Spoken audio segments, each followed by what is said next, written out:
Hello friends, welcome to Amit Sharma academy. NCERT series में ये class 8th का ज्योग्राफी वाला चैप्टर है और इसमें आपका थर्ड चैप्टर होने वाला है। इससे पहले मैंने 2 चैप्टर अपलोड किए हुए और क्लास 6 एंड 7 की पूरी जो बुक है वो चैनल पे आपको मिल जाएगी प्लेलिस्ट में। और अगर आप नए हैं तो प्लीज़ चैनल को सब्सक्राइब जरूर कीजिएगा। टीआरई 4.0 के लिए आप प्रिपरेशन कर सकते हैं। मैंने काफ़ी वीडियोज़ बनाई हुई है जिसमें एनसीईआरटी जो है कितना इंपॉर्टेंट है मैंने बताया हुआ है, एनालिसिस भी किया हुआ है। उसमें मैंने बताया था कि आपको एनसीईआरटी क्यों पढ़नी चाहिए और क्वेश्चंस भी दिखाए हुए हैं मैंने आपको प्रूफ के तौर पे। मैं भी आपको दिखाने वाला हूँ जो क्लास 8th का जो आपका ज्योग्राफी है इसके क्वेश्चंस कितने पूछे गए टीआरई 3.0 या 2.0 में। और इसी वजह से मैंने बताया था कि आपको एनसीईआरटी जो है, इसीलिए मैं एनसीईआरटी सीरीज भी लेके आया हूँ कि एनसीईआरटी क्यों पढ़नी चाहिए। आपको काफ़ी क्वेश्चन इसी चीज मिल जाते हैं, 80+ क्वेश्चन आपको इसी चीज मिल जाएंगे, 80% क्वेश्चन। तो चलिए आपको प्रूफ दिखा देते हैं, फिर आपको थर्ड चैप्टर की ओर ले चलते हैं। पहला क्वेश्चन है, मृदा का पलवार करना संबंधित है। तो क्लास 8th का ही है, मृदा भूमि एवं जल चैप्टर से। तो इसमें देखिए उपरोक्त में से एक से अधिक हो जाएगा इसका आंसर। और ये मैं देखिए हर बार आपको जब चैप्टर स्टार्ट करता हूँ तो मैं बताता हूँ क्वेश्चंस, कि अगर आप नए हैं तो आप देख सकें कि ये क्वेश्चंस आते कहाँ से। देखिए मल्च बनाना, पौधों के बीच अनावृत अनावर्तित जो भूमि है और जैव पदार्थ जैसे घास फूस से ढक दी जाती है, इससे मृदा की आर्द्रता रुकी रहती है। इस तरीके से आप देख सकते हैं यहाँ पे कुछ मृदा निम्नीकरण और संरक्षण के उपाय दिए गए। तो इस तरीके से आप क्वेश्चन यहाँ से देख सकते हैं। नेक्स्ट है, पूरा क्वेश्चन आपको नहीं मिलेगा लेकिन हाँ उसका थोड़ा सा हिंट मिल जाएगा। नेक्स्ट है, राष्ट्रीय उद्यान में सुरक्षा दी जाती है। तो ये देखिए संपूर्ण पारिस्थितिकी तंत्र को दी जाती है और पूरे इकोसिस्टम को। क्लास 8th का ज्योग्राफी वाला चैप्टर है, मृदा भूमि एवं जल से। तो यहाँ पे देखिएगा आप, थोड़ा सा यहाँ पे हाईलाइट किया मैंने। और राष्ट्रीय उद्यान जो है आपका पारिस्थितिकी एकता की रक्षा के लिए नामित किया गया एक प्राकृतिक प्रदेश है, ठीक है, एक क्षेत्र है। तो पारिस्थितिकी एकता यानी कि पारिस्थितिकी जो भी है आपका इकोसिस्टम के बारे में इसमें जो परितंत्र होता है उसकी रक्षा की जाती है, ठीक है। तो इस तरीके से थोड़ा सा हिंट मिल जाएगा आपको। नेक्स्ट है, नेक्स्ट क्वेश्चन देखिए, निम्नलिखित में से कौन सा नवीनीकरण ऊर्जा का स्रोत है। तो देखिए नवीनीकरण वो होती है जो आपकी रिन्यूएबल होती है, जिसे आप रिन्यू कर सकते हैं बार बार, ठीक है। तो ये आपके पेट्रोलियम, नाभिकीय ईंधन और कोयला, इनमें से कोई भी रिन्यूएबल नहीं है, ये सभी आपकी नॉन रिन्यूएबल आपकी ऊर्जाएं हैं। और क्लास 8th का ज्योग्राफी, एससीईआरटी क्लास 8th का, और ये उसी में आपका देखेंगे संसाधन वाला चैप्टर। तो उसमें आपको ये क्वेश्चन मिल जाएगा आराम से। यहाँ देखिएगा ये लिखा हुआ है, आपके जो संसाधन होते हैं ये प्राकृतिक संसाधन, नवीनीकरण संसाधन और कुछ जो आपके संसाधन अनवीनीकरण संसाधन होते हैं, ठीक है। और इसमें देखिए क्लास 8th का मैंने यहाँ पे ज्योग्राफी वाला नहीं दिखाया, अभी आपको जो चैप्टर पढ़ाएंगे उसमें आपको दिखा देंगे। नेक्स्ट क्वेश्चन देखिए, गंगा नदी के तट पर स्थित जो शहर है आपका, देखिए प्रयागराज है, इसको पहले नाम आपका इलाहाबाद था, ठीक है, इसे चेंज कर दिया गया। और क्लास 8th का जो विज्ञान वाला चैप्टर है उसी में देखिएगा जल, जो 18 चैप्टर पड़ता है, तो आपका विज्ञान से लिया गया है। हालांकि ये विज्ञान का एनसीईआरटी है लेकिन इसे ज्योग्राफी में भी शामिल किया गया। तो ये आपका जल जो आपका वाटर से उसी से क्वेश्चन लिया गया। और यहाँ पे आप देख सकते हैं डायग्राम में, ये देखिए गंगा नदी जो बहती हुई ये इलाहाबाद, वाराणसी, पटना, कानपुर इस तरीके से होती हुई जाती है यहाँ पे। और ये आपके लास्ट में ब्रह्मपुत्र से मिलके ये आपके डेल्टा का निर्माण करती है। अगला देखिए, वायु तथा जल प्रदूषण का एक चैप्टर है क्लास 8th की एनसीईआरटी में। नेक्स्ट देखिए क्वेश्चन है, ऊर्जा का गैर परंपरागत स्रोत कौन सा है। तो देखिए जो गैर परंपरागत यानी कि रिन्यूएबल जो एनर्जी है वो बायोगैस है। खनिज एवं शक्ति संसाधन, ये थर्ड चैप्टर है जो मैंने अभी कराने वाला हूँ। यहाँ से आप देख सकते हैं ये लिखा हुआ है, गैर परंपरागत स्रोत जैसे आपका सौर ऊर्जा, यहाँ पे पूरा लिखा नहीं है, जो कि नवीनीकरण भी है, ठीक है, रिन्यूएबल भी है। यहाँ पे आप डायग्राम में देख सकते हैं जो बना हुआ है, यहाँ पे देखिए सौर ऊर्जा जो असंभाव्य है, ठीक है, और प्रदूषण मुक्त है। इस तरीके से पूरा डिटेल से समझाया गया है। और नेक्स्ट क्वेश्चन है देखिए, निम्नलिखित में से किस प्रकार के प्रदूषण से पीलिया रोग फैलता है। तो ये आपकी जल जनित बीमारी होती है। क्लास 8th का एनसीईआरटी साइंस वाला चैप्टर में अगर देखेंगे प्रदूषण जल तथा वायु 18 चैप्टर है, वहां से आप देखेंगे तो वहां पे आपको मिल जाएगा ये जल। देखिए यहाँ पे लिखा हुआ है, यहाँ देखिए वाहित जो मल है द्वारा संदूषित संदूषित जल में जीवाणु, वायरस एवं कवक आदि पाए जाते हैं और तथा परजीवी होते हैं, जिससे क्या होता है, हैजा, मियादी बुखार तथा पीलिया जैसे रोग फैलते हैं। तो यहाँ पे देखिए लिखा हुआ है साफ। तो चलिए स्टार्ट करते हैं थर्ड चैप्टर, खनिज और शक्ति संसाधन के बारे में। तो इसमें थोड़ा सा हर चैप्टर में एक कहानी दी होती है, उसी को माध्यम बना के स्टार्ट करते हैं। देखिए, क्री सुकांत से मिलने धनबाद के निकट अपने पैतृक स्थान पर जा रही थी। किरी विशाल काले क्षेत्र को देखकर आश्चर्यचकित थी। सुकांत, ये स्थान इतना काला और धूल भरा क्यों है? उसने पूछा। ये कोयला खदान के निकट होने के कारण है। क्या आप वहां ट्रक को देख रही हो? ये सभी खनिज कोयले को ले जा रहे हैं, सुकांत ने उत्तर दिया। अब देखिए, इसमें खनिज की बात हुई है, तो खनिज क्या है? किरी पूछती है, तो सुकांत ने कहता है, क्या आपने कभी नानबाई को, देखिए आपने नानबाई को बिस्किट बनाते हुए देखा है, जिसमें आटा, दूध, चीनी और कभी कभी अंडे को भी मिलाया जाता है। जब आप पके हुए अंडे खाते हैं तो क्या आप इनके अवयवों को पृथक रूप में देख सकते हैं? जिस प्रकार बिस्किट में मिली हुई कई वस्तुओं को आप नहीं देख सकते हैं, उसी प्रकार इस पृथ्वी पर चट्टानों में कई पदार्थ मिले होते हैं जो खनिज कहलाते हैं। ये खनिज पृथ्वी की चट्टान परपटी पर भी सभी जगह फैले हुए हैं। और देखिए, इसमें जो चैप्टर है वो अभी स्टार्ट हुआ। प्राकृतिक रूप से प्राप्त होने वाला जो पदार्थ है, जिसका निश्चित रासायनिक संघटक हो, वह एक खनिज है। खनिज सभी स्थानों पर समान रूप से वितरित नहीं है। वे किसी विशेष क्षेत्र में या शैल समूहों में संकेंद्रित है। कुछ खनिज ऐसे क्षेत्रों में पाए जाते हैं जो आसानी से अभिगम्य नहीं है, जैसे आर्कटिक महासागर, संस्तर और अंटार्कटिका। खनिज विभिन्न प्रकार के भूवैज्ञानिक परिवेश में अलग अलग दिशाओं में निर्मित होते हैं। वे बिना किसी मानवीय हस्तक्षेप के प्राकृतिक प्रक्रियाओं द्वारा निर्मित होते हैं। वे अपने भौतिक गुणों जैसे रंग, घनत्व, कठोरता और रासायनिक गुणों यथा विलेयता के आधार पर पहचाने जा सकते हैं। अगर देखिए, इसमें देखते हैं खनिजों के जो प्रकार हैं। पृथ्वी पर 3000 से अधिक विभिन्न खनिज हैं। संरचना के आधार पर खनिजों को मुख्यतः धात्विक एवं अधात्विक खनिजों में वर्गीकृत किया गया। देखिए, धात्विक जो आपके लौह तत्व जो इसमें मिश्रित होते हैं, और आपका इसमें दो प्रकार के होते हैं, लौह और अलौह। ठीक है, धात्विक में लौह एक होता है अलौह, और ये अधात्विक, ये आपका अलग खनिज है। देखिए, धात्विक क्या होते हैं? और खनिजों में धातु कच्चे रूप में होती है। धातु में कठोर पदार्थ हैं जो ऊष्मा और विद्युत को सुचालित करती हैं और जिसमें द्युति या चमक की विशेषता होती है। लौह अयस्क, बॉक्साइट, मैंगनीज अयस्क इनके कुछ उदाहरण हैं। धात्विक खनिज लौह अथवा अलौह हो सकते हैं। लौह खनिज जैसे आपका लौह अयस्क, मैंगनीज, क्रोमाइट में लोहा होता है, और लौह खनिज में क्या होता है? लोहा नहीं होता है। किंतु कुछ अन्य धातु जैसे हो गया आपका सोना हो गया, चांदी हो गया, तांबा हो गया या शीशा हो गया, इसमें आपका चुंबक के माध्यम से आकर्षित नहीं हो सकते, तो ये आपके अलोह कहलाते हैं। नेक्स्ट है कि अधात्विक। अधात्विक खनिजों में धातुएं नहीं होती, जैसे आपका चूना पत्थर हो गया, अम्बरक और जिप्सम इन खनिजों के उदाहरण है। खनिज ईंधन जैसे कोयला और पेट्रोलियम भी अधात्विक खनिज है। खनिजों को खनन, प्रवेदन या आखनन द्वारा निष्कर्षित किया जा सकता है। नेक्स्ट देखिए, खनिजों का निष्कर्षण। तो देखिए, खनिजों का जो निष्कर्षण है, खनन, प्रवेदन और आखनन, 3 विधियों से किया जा सकता है। खनन में आपका विवृत खनन और कुपकी खनन, ये 2 इंपॉर्टेंट।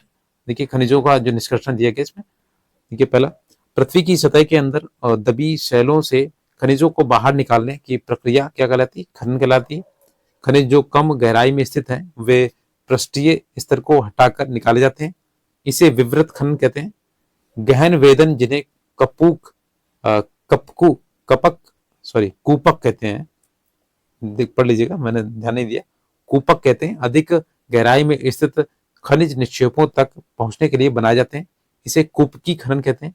पेट्रोलियम और देखिए कि ये आपका अपटत तेल का प्रवेदन हो रहा है इसमें।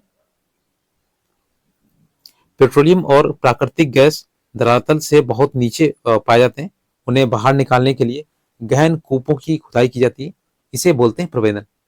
अगला देखिए, सतह के निकट स्थित खनिजों को जिस प्रक्रिया द्वारा आसानी से खोद कर निकाला जाता है, उसे आखनन कहते हैं। अगला देखिए, जो हेडिंग है, खनिजों का वितरण। तो खनिज विभिन्न प्रकार की शैलों में पाए जाते हैं।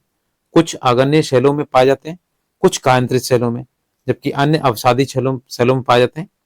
धात्विक खनिज आग्नेय और कायांतरित शैल समूह जिसमें विशाल पठारों का निर्माण होता है में पाए जाते हैं। उत्तरी स्वीडन में लौह अयस्क, अंटोरियो कनाडा में तांबा और निकल के निक्षेप, दक्षिण अफ्रीका में लोहा, निकल, क्रोमाइट और प्लेटिनम आग्नेय और कायांतरित शैलों में पाए जाते हैं। पाए जाने वाले खनिजों के उदाहरण हैं। मैदानों और नवीन वलित पर्वतों के अवसादी शैल समूहों में अधात्विक खनिज जैसे चूना पत्थर पाए जाते हैं। फ्रांस के काकेसस प्रदेश के चूना पत्थर निक्षेप, और आपका जॉर्जिया और यूक्रेन के मैग्नीज निक्षेप, अल्जीरिया के फास्फोट संस्तर कुछ उदाहरण है इसके। जैसे कि खनिज ईंधन जैसे कोयला और पेट्रोलियम भी अवसादी स्तर में पाए जाते हैं। नेक्स्ट देखिए, इसमें ये जो बॉक्स है उसे पढ़ लिया कीजिए। आप शेल को देखकर बता सकते हैं यदि इसमें तांबा है, क्योंकि तब शेल का रंग नीला प्रतीत होता है जब तांबा होता है इसमें। देखिए यहाँ पे बताया गया, जहाँ पे लोहा है तो इस तरीके का डायग्राम बना हुआ है, ठीक है, और तांबे में ये स्टार जैसा, बॉक्साइड में इस तरीके का, ठीक है। तो आप इसमें कई देशों में ये आप देख सकते हैं इस तरीके से जो निशान बने हुए हैं, लोहा और तांबे और जो बॉक्साइड है उन सभी का वितरण दिखाया है। अगला देखिए एशिया। अब अलग से देखते हैं एशिया में कहाँ कहाँ पे आपका तांबा ये जो आपके खनिज है वो पाए जाते हैं। देखिए चीन और भारत के पास विशाल लौह अयस्क निक्षेप है। ये महाद्वीपीय विश्व का आधे से अधिक टिन उत्पादन करता है। चीन, मलेशिया और इंडोनेशिया विश्व के अग्रणी टिन उत्पादकों में से है। चीन सीसा, एंटीमनी और टंगस्टन के उत्पादन में भी अग्रणी है। एशिया में मैग्नीज, बॉक्साइट, निकल, जस्ता और तांबा के भी निक्षेप पाए जाते हैं। नेक्स्ट देखते हैं यूरोप के बारे में। देखिए यूरोप विश्व में लौह अयस्क का अग्रणी उत्पादक है। रूस, यूक्रेन, स्वीडन और फ्रांस लौह अयस्क के विशाल निक्षेप वाले देश हैं। तांबा, सीसा, जस्ता, मैग्नीज और निकेल खनिजों के निक्षेप पूर्वी यूरोप और यूरोपीय रूस में पाए जाते हैं। अगला देखिए उत्तरी अमेरिका। उत्तरी अमेरिका में खनिज निक्षेप 3 क्षेत्रों में अवस्थित है। ग्रेट लेक के उत्तर में कैनेडियन शील्ड प्रदेश, अपलेशियन प्रदेश और पश्चिम की पर्वत श्रृंखलाएं। लौह अयस्क, निकेल, सोना, यूरेनियम और तांबा का खनन कैनेडियन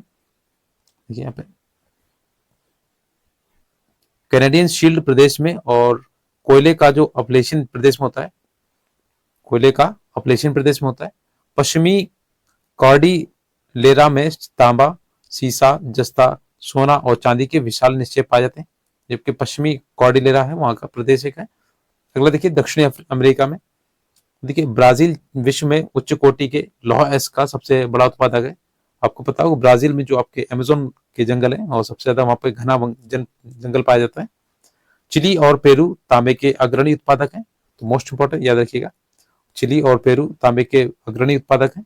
ब्राजील और बोलीविया विश्व में टिन के सबसे बड़े उत्पादकों में से, तो ये भी आप टिक लगा लीजिएगा, मोस्ट इंपोर्टेंट है। दक्षिण अमेरिका के पास सोना, चांदी, जस्ता, क्रोमियम, मैग्नीज, बॉक्साइड, अम्बरक, प्लेटिनम, एस्बेस्टस और हीरा के विशाल निक्षेप भी हैं। खनिज तेल वेनेजुला, अर्जेंटीना, चिली और पेरू और कोलंबिया में पाया जाता है। नेक्स्ट देखते हैं अफ्रीका के बारे में। अफ्रीका खनिज संसाधनों में धनी है। ये हीरा, सोना और प्लेटिनम का विश्व में सबसे बड़ा उत्पादक है। दक्षिण अफ्रीका, जिम्बाब्वे और जायरे विश्व के सोने का एक बड़ा भाग उत्पादित करते हैं। तांबा, लौह अयस्क, क्रोमियम, यूरेनियम, कोबाल्ट और बॉक्साइट दक्षिण अफ्रीका में पाए जाने वाले अन्य खनिज हैं। तेल आपके नाइजीरिया, लीबिया और अंगोला में पाया जाता है। अगला देखिए ऑस्ट्रेलिया में। तो देखिए ऑस्ट्रेलिया विश्व में बॉक्साइट का सबसे बड़ा उत्पादक है, मोस्ट इंपोर्टेंट है। ये सोना, हीरा और लौह अयस्क, टिन और निकेल का अग्रणी उत्पादक है। ये तांबा, सीसा, जस्ता और मैग्नीज में भी संपन्न है। पश्चिम ऑस्ट्रेलिया के काल गुरली और कूलगर्डी क्षेत्रों में सोने के सबसे बड़े निक्षेप हैं। अगला देखिए अंटार्कटिका में, जहाँ पे कोई नहीं रहता है, ठीक है। विभिन्न खनिज निक्षेपों पूर्वानुमान के कुछ संभवतः विशाल के लिए अंटार्कटिका का भूविज्ञान पर्याप्त रूप से सुप्रसिद्ध है। ट्रांस अंटार्कटिक पर्वत में कोयले और पूर्वी अंटार्कटिका के प्रिंस चार्ल्स पर्वत के निकट लोहे के महत्वपूर्ण मात्रा में निक्षेपों का पूर्वानुमान किया गया है। लौह अयस्क, सोना, चांदी और तेल भी वाणिज्यिक मात्रा में उपलब्ध है। देख सकते हैं भारत में जो आपका वितरण है, देखिए भारत में जो वितरण है लोहा का देखते हैं, तो भारत में उच्च कोटि के लौह अयस्क का निक्षेप है। ये खनिज मुख्यतः झारखंड, ओडिशा और छत्तीसगढ़, मध्य प्रदेश, गोवा, महाराष्ट्र और कर्नाटक में पाया जाता है। नेक्स्ट देखिए बॉक्साइट का। इसके मुख्य उत्पादक क्षेत्र झारखंड, उड़ीसा, छत्तीसगढ़, मध्य प्रदेश, गुजरात, महाराष्ट्र और तमिलनाडु है। अगला देखते हैं। देखिए आप इसमें जो बॉक्स है उसे भी देख लीजिए। जो हरा हीरा एक दुर्लभतम हीरा है। विश्व की प्राचीनतम शैल पश्चिमी ऑस्ट्रेलिया में वे 430 करोड़ वर्ष पूर्व बने, पृथ्वी के निर्माण के मात्र 30 करोड़ वर्ष पश्चात। तो याद रखिएगा। अगला देखते हैं। देखिए अम्बरक के बारे में। देखिए अम्बरक निक्षेप मुख्यतः झारखंड, बिहार, आंध्र प्रदेश और राजस्थान में पाए जाते हैं। भारत विश्व में अम्बरक का सबसे बड़ा उत्पादक और निर्यातक है। तो ये आपका अम्बरक जो है वो दोनों ही भारत में है, उत्पादक भी और निर्यातक भी है। नेक्स्ट देखिए तांबा। ये मुख्यतः राजस्थान, मध्य प्रदेश, झारखंड, कर्नाटक और आंध्र प्रदेश में उत्पादित होता है। नेक्स्ट है मैग्नीज। भारत के मैग्नीज निक्षेप महाराष्ट्र, मध्य प्रदेश, छत्तीसगढ़, उड़ीसा, कर्नाटक और आंध्र प्रदेश में पाए जाते हैं। अगला देखते हैं सोना। भारत में कर्नाटक में कोलार में सोने के निक्षेप हैं, जो आपका केजीएफ है और उसी जगह पे कोलार गोल्ड माइंस बोलते हैं। ठीक है, कोलार गोल्ड फील्ड यानी केजीएफ। और इसमें देखिए जो इस अयस्क के खनन को बहुत खर्चीला प्रक्रिया बनाती है। जैसे कि चूना पत्थर। भारत में चूना पत्थर उत्पादन करने वाले महत्वपूर्ण राज्य बिहार, झारखंड, उड़ीसा, मध्य प्रदेश, छत्तीसगढ़, राजस्थान, गुजरात और तमिलनाडु है। नेक्स्ट क्वेश्चन देखिए। नेक्स्ट इसमें देखिए नमक। ये समुद्र, झील और सैलों से प्राप्त किया जाता है। देखिए भारत नमक का अग्रणी उत्पादक और निर्यातक दोनों ही है। इसमें देखिए अपने चित्र के माध्यम से बताया गया। अगला देखिए खनिजों का जो यूज है इसका। तो खनिजों का उपयोग कुछ उद्योगों में होता है। रत्नों के लिए प्रयोग किए जाने वाले खनिज प्रायः कठोर होते हैं। इन्हें आभूषण बनाने के लिए विभिन्न शैलों में जड़ा जाता है। देखिए इसमें तांबा। तांबा एक अन्य धातु है जिसका उपयोग सिक्के से लेकर पाइप तक प्रत्येक वस्तु में किया जाता है। कंप्यूटर उद्योग में प्रयुक्त होने वाला सिलिकॉन क्वार्टज से प्राप्त किया जाता है। एल्यूमिनियम जिसे उसके अयस्क बॉक्साइड से प्राप्त किया जाता है का उपयोग ऑटोमोबाइल और हवाई जहाज, बोतलबंदी उद्योग, निर्माण और रसोई के बर्तन इसमें होता है। देखिए खनिजों का जो संरक्षण है वो उसे कैसे करना चाहिए। देखिए खनिजों का अनवीनीकरण संसाधन है जो खनिज आपका है, क्योंकि इसे आप दोबारा से रिन्यूएबल नहीं कर सकते और खनिजों के निर्माण और संचय में हजारों वर्ष लगते हैं। मानवीय उपभोग की दर की तुलना में निर्माण की दर बहुत धीमी है। खनन की प्रक्रिया में बर्बादी को घटाना आवश्यक है। धातुओं का पुनर्चक्रण एक अन्य तरीका है जिससे खनिज संसाधनों को संरक्षित किया जा सकता है। देख सकिए शक्ति संसाधन जो आपके सन्नी की माँ अपने दिन की शुरुआत गाइजर का बटन दबाने से करती है। गाइजर यानी गीजर यहाँ पे लिखा हुआ है। वह सन्नी को जगाने से पहले उसके विद्यालय की वर्दी पर इस्त्री करती है। जैसे कि ये आपका देखिए चूना पत्थर का जो खनन है वो दिखाया गया। और नीचे आपका देखिए नमक, जो राजस्थान में सांबर झील सबसे ज्यादा इसमें नमक पाया जाता है और इसका निष्कर्षण किया जा रहा है। जैसे कि और ये आपके क्रियाकलाप वगैरह दिए गए। और ये देखिए आपका रिन्यूएबल जो आपका पुनः प्रयोग यानी रियूज, कम प्रयोग और ये आपका पुनर्चक्रण। ठीक है, नेक्स्ट देखिए।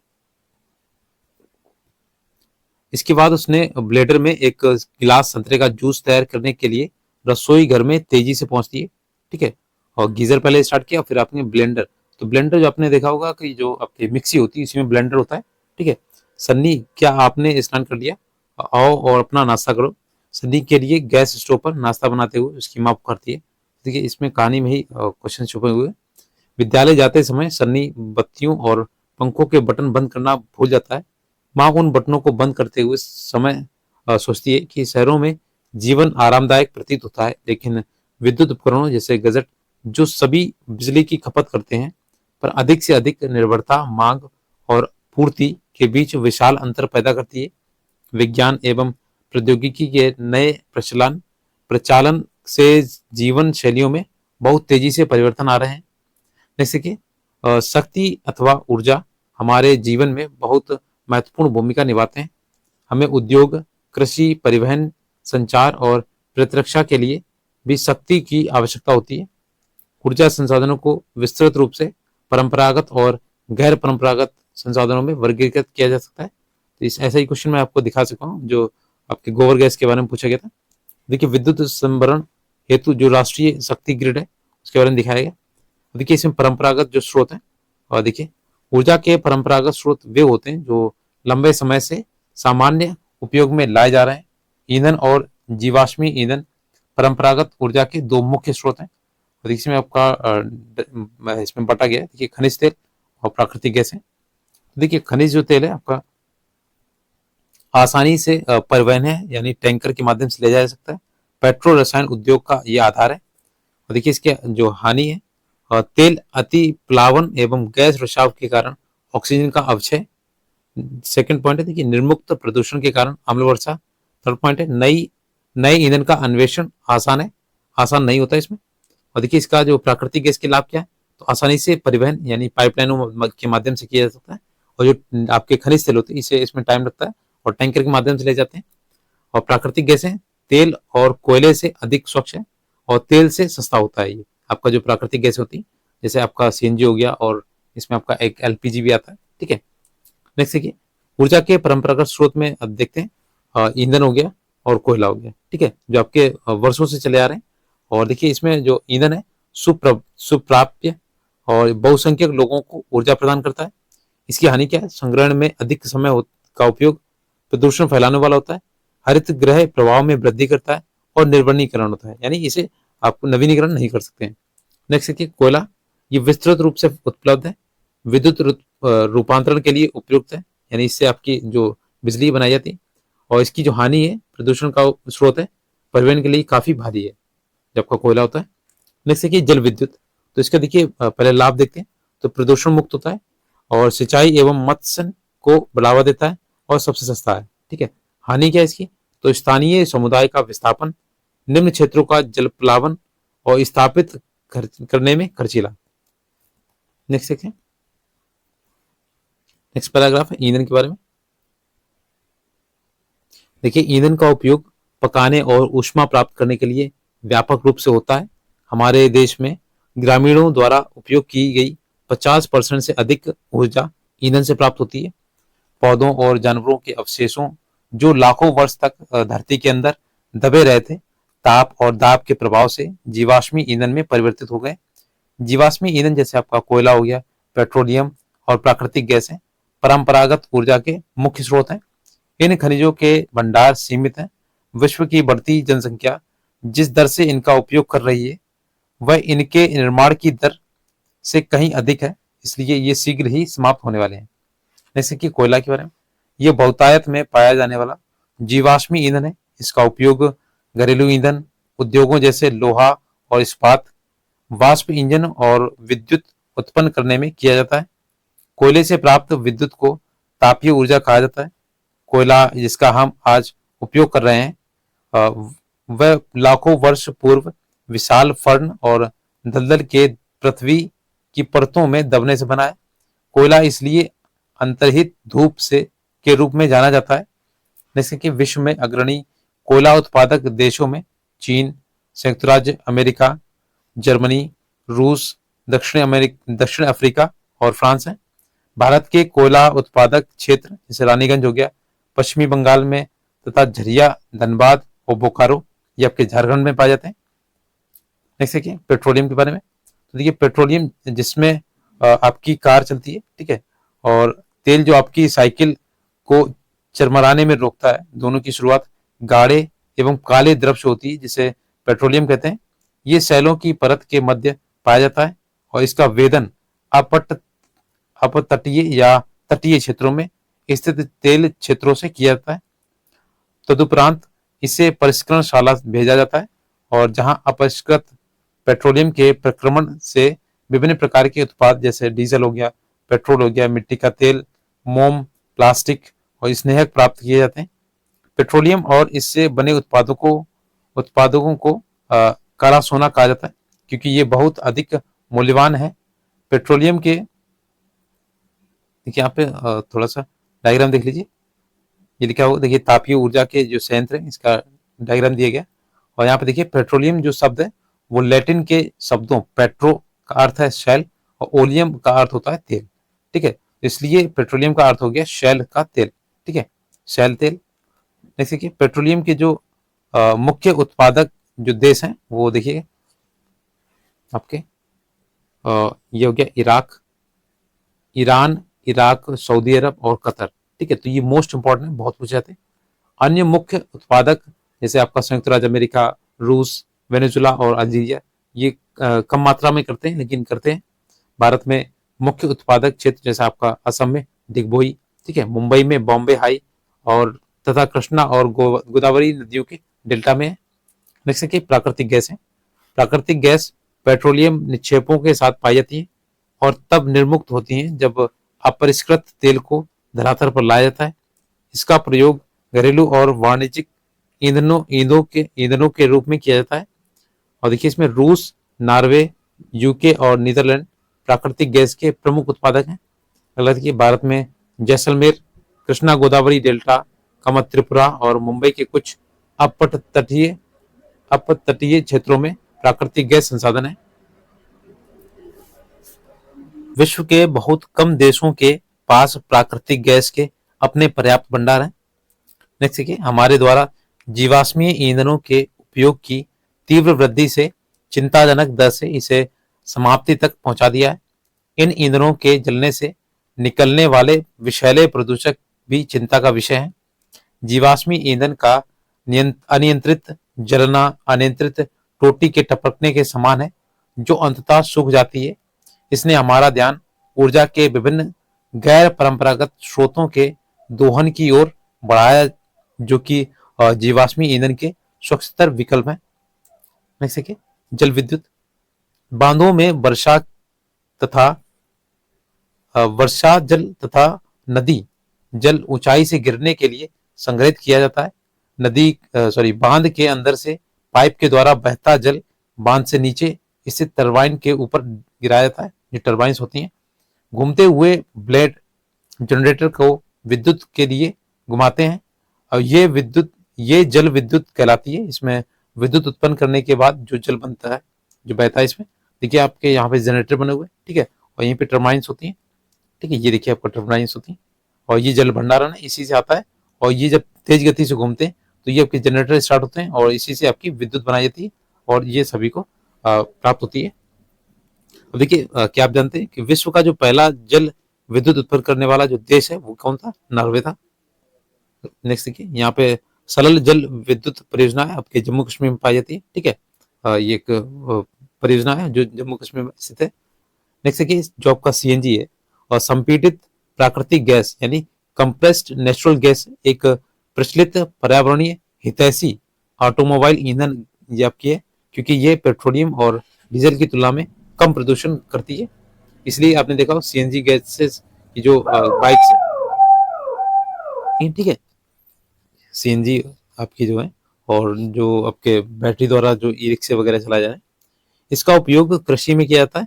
विश्व की ऊर्जा का एक चौथाई हिस्सा जो आपका है जल विद्युत से उत्पन्न होता है। विश्व में जल विद्युत के अग्रणी उत्पादक जैसे पराग्वे हो गया, नॉर्वे हो गया, ब्राजील और चीन है। भारत में कुछ महत्वपूर्ण जल विद्युत केंद्र भाखड़ा नागल, गांधी सागर, नागार्जुन सागर और दामोदर नदी घाटी परियोजनाएं। नेक्स्ट देखिए ऊर्जा के गैर परंपरागत स्रोत। इसमें देखिए आपके जीवाश्मी ईंधन के बढ़ते उपयोग से ऊर्जा के गैर परंपरागत स्रोत का अभाव उत्पन्न हो रहा है। ऐसा अनुमान किया जाता है कि यदि वर्तमान दर से इनका उपभोग लगातार होता रहा तो इन ईंधनों के भंडार समाप्त हो जाएंगे और इसके अतिरिक्त इनका उपयोग पर्यावरणीय प्रदूषण भी पैदा करता है। इसीलिए गैर परंपरागत स्रोत जैसे आपके सौर ऊर्जा हो गया, पवन ऊर्जा, ज्वारीय ऊर्जा जो कि नवीनीकरण है के उपयोग की आवश्यकता है, ठीक है, तो ये रिन्यूएबल है, इनका यूज करना चाहिए। अब देखिए पवन ऊर्जा इसके जो लाभ है तो ये प्रदूषण मुक्त होती है और एक बार स्थापित हो जाने पर विद्युत उत्पादन की कम लागत इसमें होती है। नेक्स्ट देखिए सुरक्षित और साफ है। अगला देखिए इसकी जो हानि क्या है तो ये ध्वनि प्रदूषण फैलाती है और पवन चक्कियों को स्थापित करना महंगा होता है। रेडियो एवं दूरदर्शन के प्रसारण संकेतों में व्यवधान होता है। इसमें पक्षियों के लिए हानिकारक काफी होती है। नेक्स्ट देखिए इसमें देखिए आपका जो गैर परंपरागत स्रोत है ऊर्जा के इन्हीं में आपका आता है सौर ऊर्जा। तो देखिए असमाप्य है, ठीक है, और प्रदूषण मुक्त है। इसकी हानि क्या है, तो ये खर्चीला ज्यादा है। सौर ऊर्जा स्रोत के विस्तृत होने से ऊर्जा बर्बाद भी होती है। नेक्स्ट देखिए ज्वारीय ऊर्जा, तो ये देखिए आपका प्रदूषण मुक्त है, असमाप्य यानी समाप्त नहीं हो सकती है। और हानि क्या है इसकी, तो वन्य जीव आवास का नष्ट होना और दोहन में ये कठिन होता है। नेक्स्ट देखिए बायोगैस, जो आपका ये भी एग्जाम में पूछा गया था तैयारी में। देखिए बायोगैस आपके लाभ इसमें क्या है, तो कम लागत, उपयोग में आसान होता है, जैव व्यर्थ का उपयोग और बायोगैस का उत्पादन इसमें होता है। हानि क्या है, तो ये हरित गृह प्रभाव का ये भी कारण पड़ती है। ठीक है, नेक्स्ट देखिए परमाणु ऊर्जा का, तो देखिए लाभ क्या है इसे, तो बड़ी मात्रा में इसका ऊर्जा का उत्पादन होता है।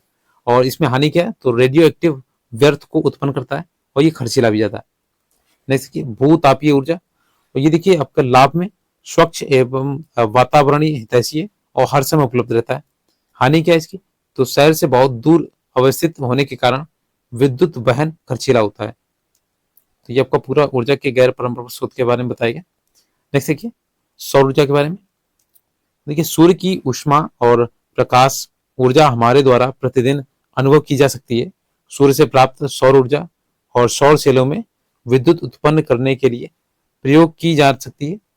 इसमें कई सेलों को सौर पैनलों से तापन व प्रकाश के लिए शक्ति उत्पन्न करने के लिए जोड़ा जाता है।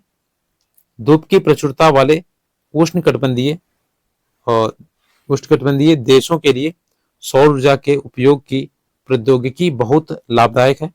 सौर ऊर्जा उपयोग का सौर तापक, सौर कुकर, सौर ड्रायर के साथ साथ समुदाय को रोशनी देने और यातायात संकेतों में भी इसका यूज होता है। देख सकते हैं पवन ऊर्जा के बारे में, पवन ऊर्जा एक असमाप्य स्रोत है, यानी ये आपका रिन्यूएबल है, तो ये कभी समाप्त होने वाली नहीं है। पवन चक्कियों का उपयोग अनाजों को पीसने और जल निकालने के लिए चिरकाल से चला रहा है, यानी काफी समय से चला रहा है।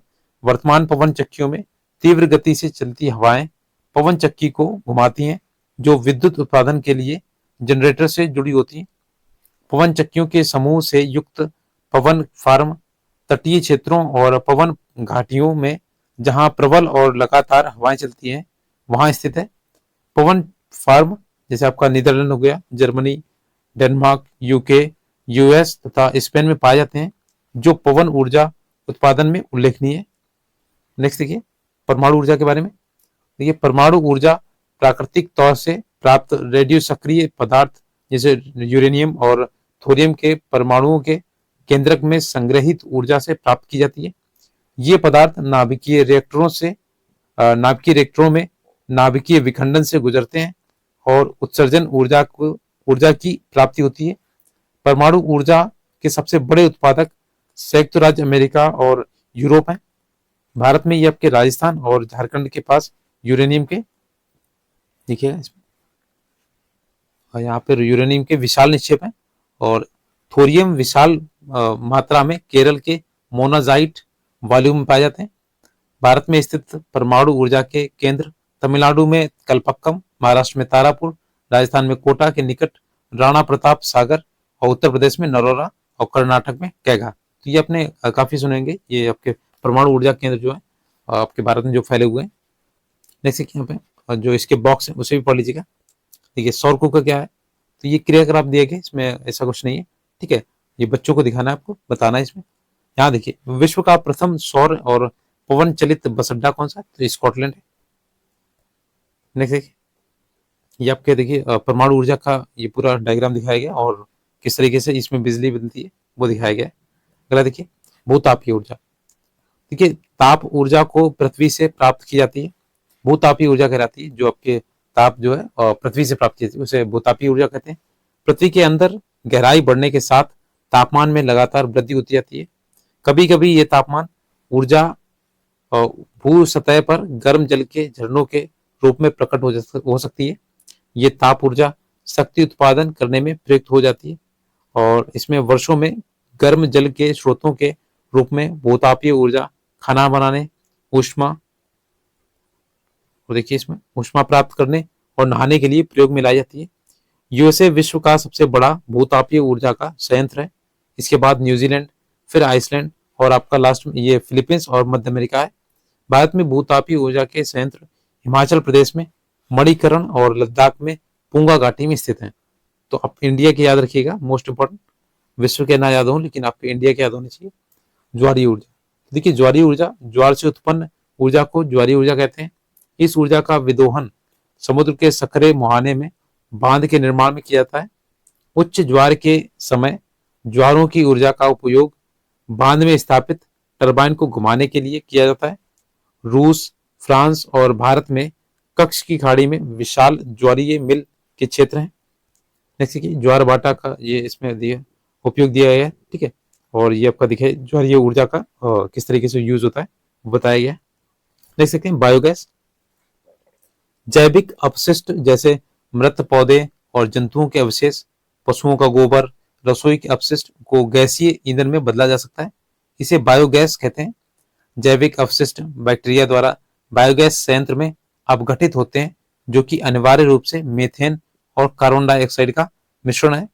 बायोगैस खाना पकाने तथा विद्युत उत्पादन का सर्वोत्तम ईंधन इसमें है, और इससे प्रति वर्ष बड़ी मात्रा में जैव खाद का उत्पादन होता है। ऊर्जा सर्वव्यापी है, लेकिन इस ऊर्जा का विदोहन बहुत ही कठिन है और खर्चीला है। हम में से प्रत्येक व्यक्ति ऊर्जा को नष्ट न करके एक भिन्नता ला सकता है। ऊर्जा की बचत ही ऊर्जा का उत्पादन है। अभी कार्य करें और ऊर्जा के भविष्य को सुनहरा बनाएं। और ये देखिए आपका चैप्टर यहाँ पे फिनिश हो गया। और देखिए यहाँ पे जो बायोगैस का बताया गया प्लांट, और इसमें कैसे गैस टैंक में आपके जो गोबर होता है उसे रखा जाता है और सड़ा के उससे क्या बना जाती है, एक ऊर्जा निकलती है, ठीक है। तो ये पूरा चैप्टर मैंने कंप्लीट करा दिया। यहाँ देखिए विश्व का जो पहला ज्वारीय जो ऊर्जा स्टेशन है फ्रांस में बनाया गया था, ये भी याद रखिएगा। और अगर आपने चैनल को सब्सक्राइब किया तो प्लीज़ सब्सक्राइब जरूर कीजिएगा। और इसकी प्लेलिस्ट के लिए आप चैनल पे विजिट कीजिएगा, पूरी प्लेलिस्ट बना दी थी मैंने। और इसकी पीडीएफ के लिए आप टेलीग्राम चैनल ज्वाइन कर सकते हैं, लिंक आपको डिस्क्रिप्शन बॉक्स में मिल जाएगा। और मैंने काफ़ी वीडियोस कराए हुए, एनालिसिस कराया हुआ, आप वहाँ जाके देख सकते हैं।